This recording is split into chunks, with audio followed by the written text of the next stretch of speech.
The 69th chapter of the Qur'an doesn't open with an argument or a theory. It opens with a single, undeniable word dropped into the room: Haqqah, the inevitable reality. Rumi taught that this reality presses into the present, an inevitability overtaking our worldly illusions in every breath we take. As humans, we naturally build our entire worldview on structures we assume are permanent. We anchor our identities to our careers, our physical strength, the status we hold in our communities, and the concrete cities we live in. When these foundations inevitably shift or break, the brain experiences a state of acute disorientation. We call it existential anxiety, but it is the physical sensation of an assumption being proven wrong.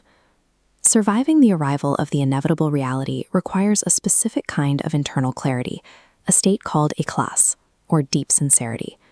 It's the ability to look closely at your life and distinguish between what is truly eternal and what is guaranteed to shatter.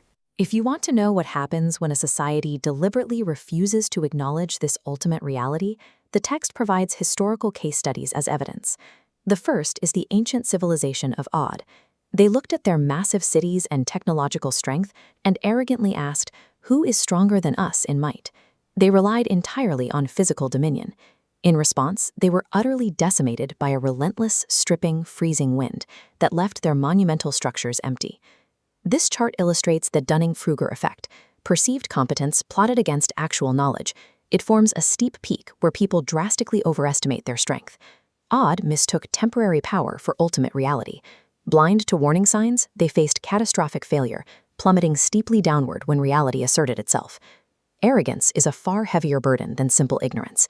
The ignorant person simply lacks information.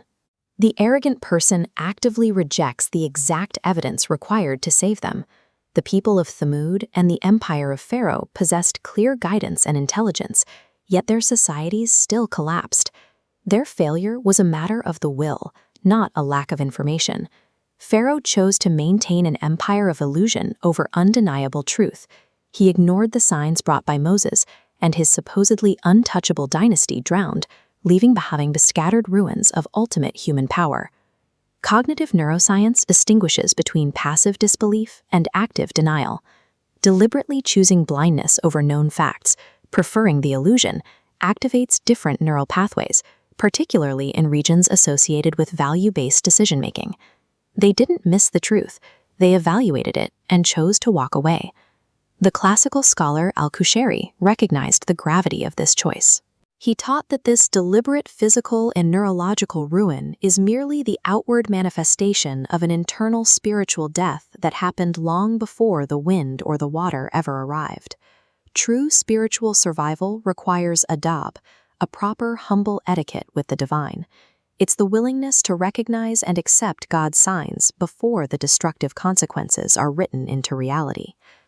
After laying out these historical mirrors, the Surah shifts its focus forward. It moves from the ruins of past empires to the promised future, describing the moment the final trumpet is blown. In a single crushing blast, the mountains are pulverized, and the sky itself splits open, frail and unable to hold. Everything we assume to be permanent and immovable in the physical universe is exposed as entirely frail.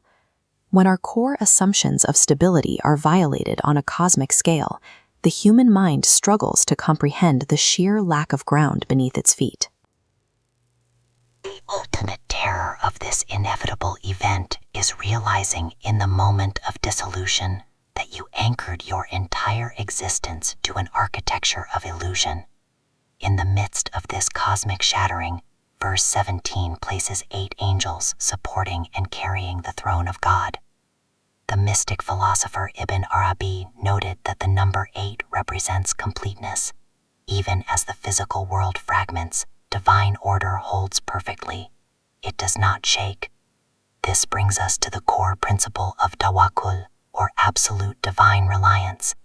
For the believer who knows these realities, there is deep comfort in knowing that when all other structures collapse, this ultimate power endures.